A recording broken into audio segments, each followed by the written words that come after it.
Feels good.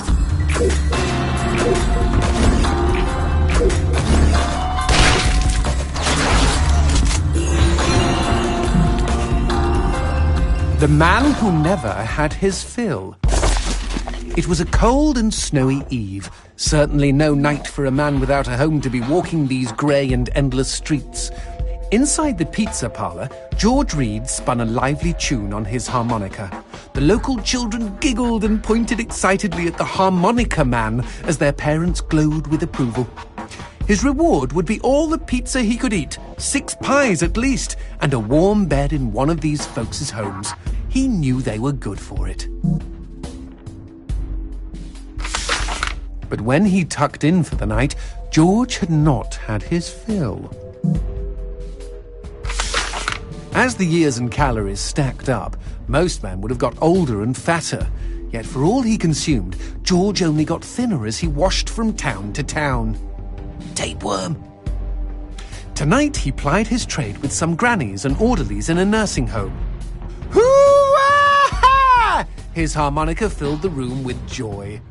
After devouring 3 helpings of pork chops and mashed potatoes, he eyed the plate of the old woman next to him.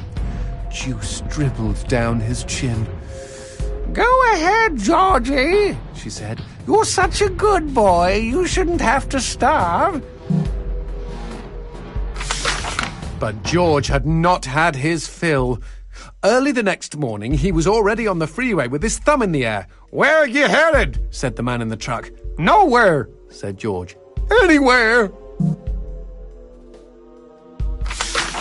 It was a new decade, and tonight George played to an all but empty bar in the city. He had lost a lot of weight. Afterwards, the only woman in the joint took the stool next to him and asked him his name. The bartender leaned over the counter. "You don't know this guy, Mary. George is famous, been all over the tri-state area." With a wink, he added, "Man's insatiable." And that night, George proved it as he buried his face in Mary's beaver. Holy woodland creatures! Attaboy, George! Attaboy, George! "Play that harmonica," she purred. But even after 5 trips to heaven and back, he had not had his fill. The morning after was an awkward affair as they stared at each other over coffee. One wanted to feel more, the other just wanted to feel. In his final days, George was all skin and bones. I can relate, except for the skin part. His last meal had been a mistake. It was on a sidewalk one night in a small suburban town that he came across the boy. Hungrily, and with an agonized grimace, he opened his mouth to beg for help.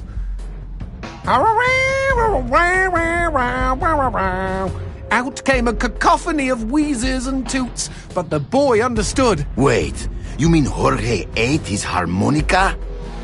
Once he was alone, George Reed looked at the candy bar he held in one hand and began to cry.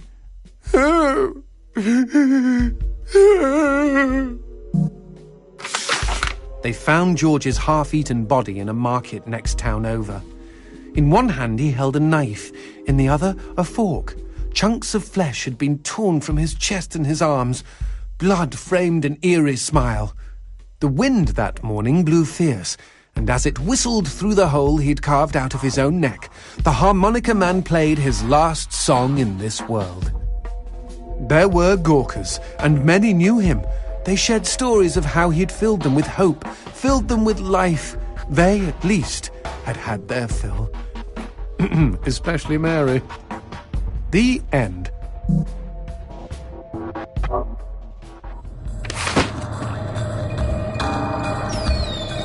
The man who never had his fill. It was a cold and snowy eve. Certainly no night for a man without...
That cheeky imp!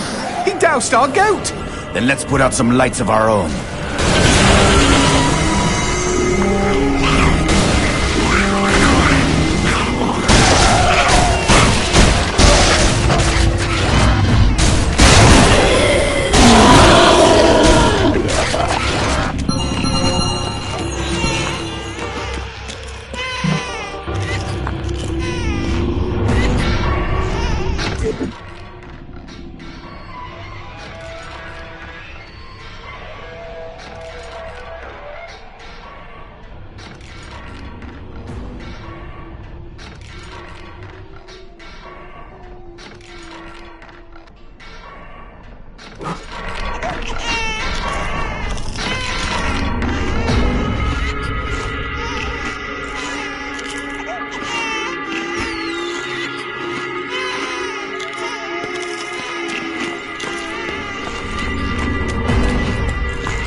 Bust a cap in those mother fudges before they douse the lights.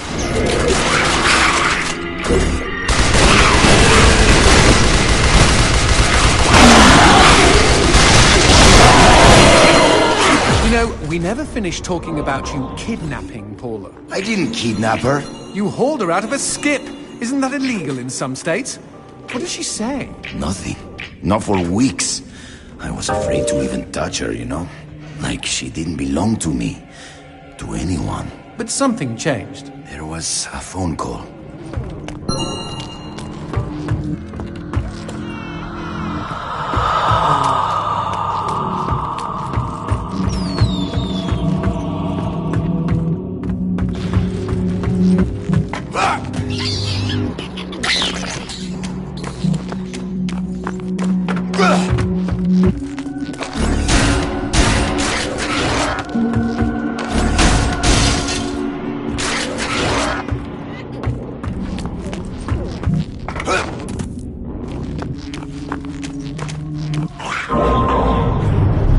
Speaking of phones, put that on hold, G. We've got company.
Now what's this about a phone call? Me and Paula were eating when the phone rang.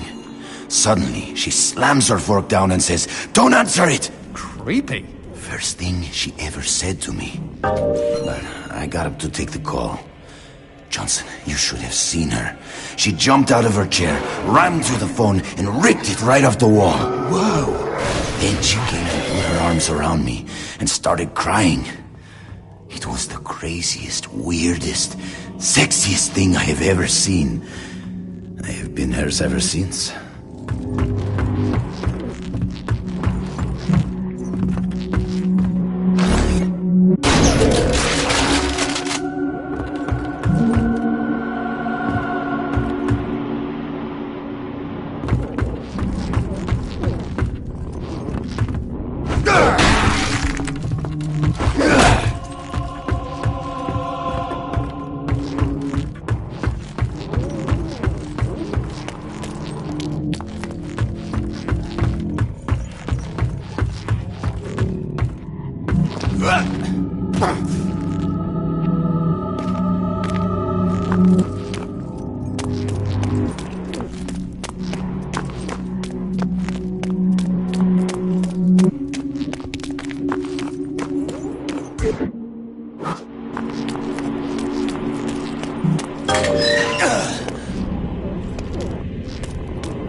Demons don't like teeth? The gun laws here are very strict. Haven't you wondered why they don't shoot back? You and I are violating almost every rule in the book. Heck, I'm practically made of teeth.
Expecting any phone calls? No, siree.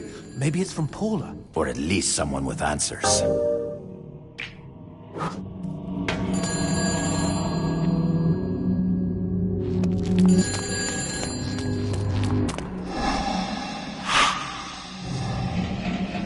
Dios mío.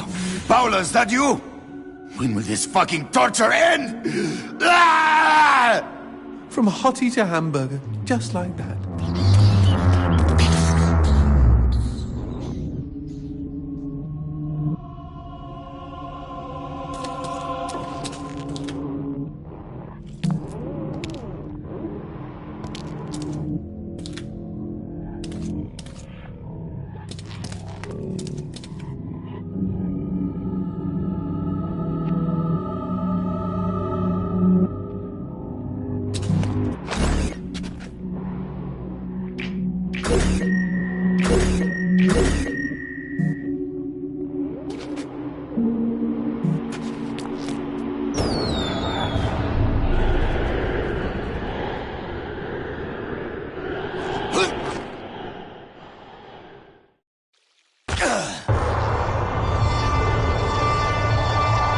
Fireworks! We could use these to chase away the darkness, at least in short bursts.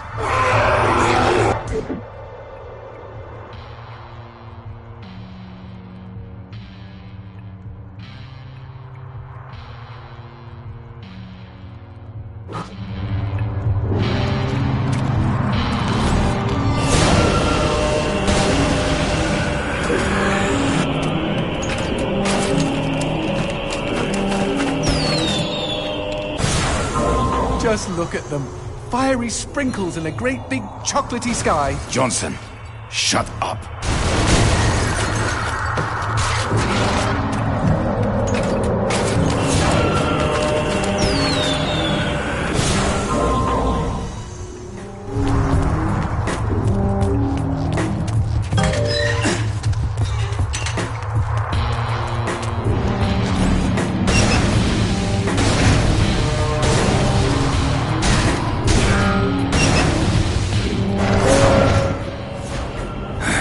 Magnifico.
This fucking darkness!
What the shit is that? Let's take a closer look.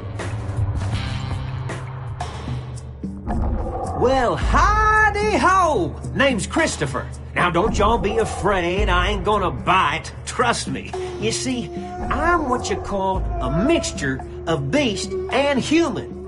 Oh, best of both worlds, my pappy said. But what are you doing around these parts? Ain't you a mortal? Why should I tell you?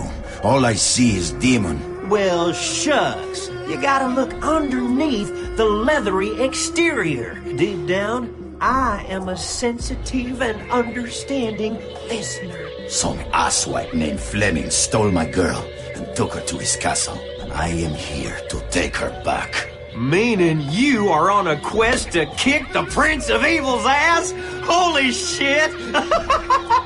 Oh, I want in on some of this action. How can I help, huh? How can I? Well, I hope that you're offering more than just enthusiasm. I tell you what, I get pretty hungry, and I just love them white gems. You get enough of those and we can trade. With the right incentive, I might even be able to introduce you to some real product. Know what I mean? Magnifico. Okay? Then chuck them sparklies right down the hatch. Go on, feed me! Ah! Howdy-ho, if it ain't my bestest buddies.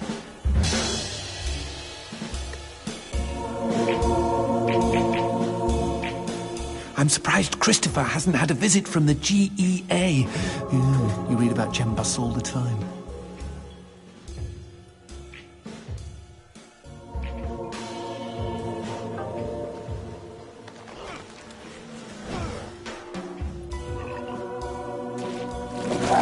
Y'all take care now.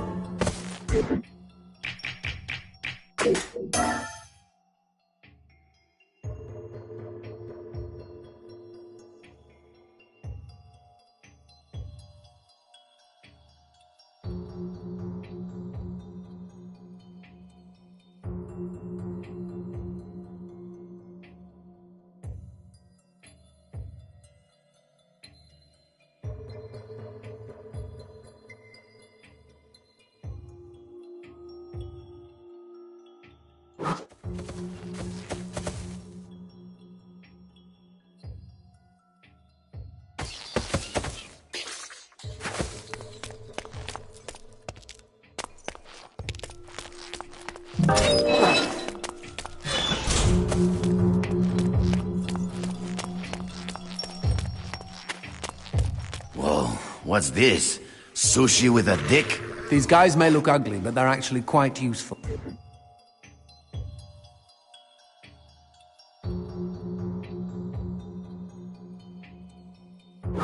Are they friendly? Yes, I kept one as a pet. Hit them with light, and they'll keep you safe.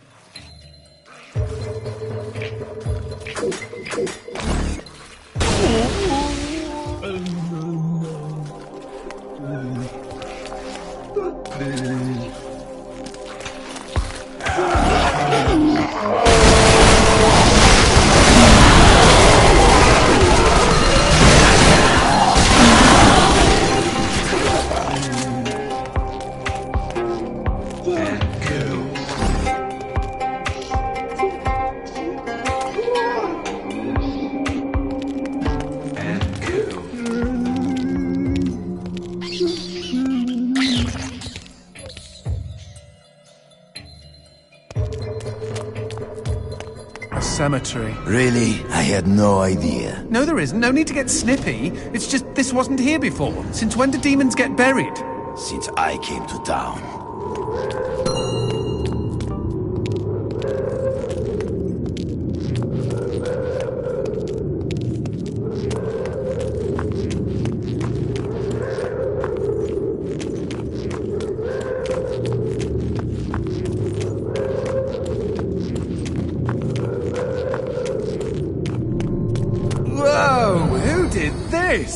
Mr. X! Only a demon hunter could kill this many and not be lying dead next to them.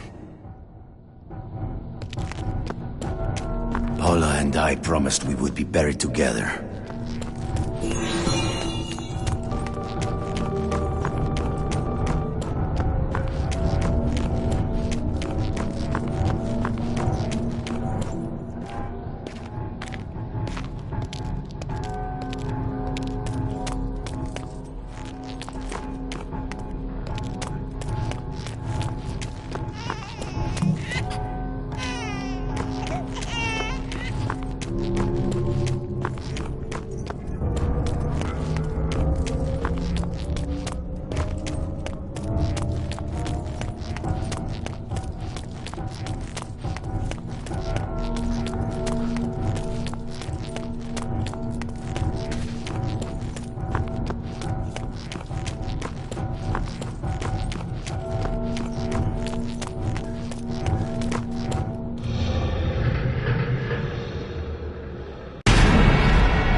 Any suggestions? Aim for the head!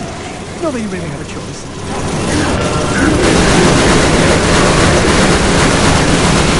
Shoot the red spots!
Cabron!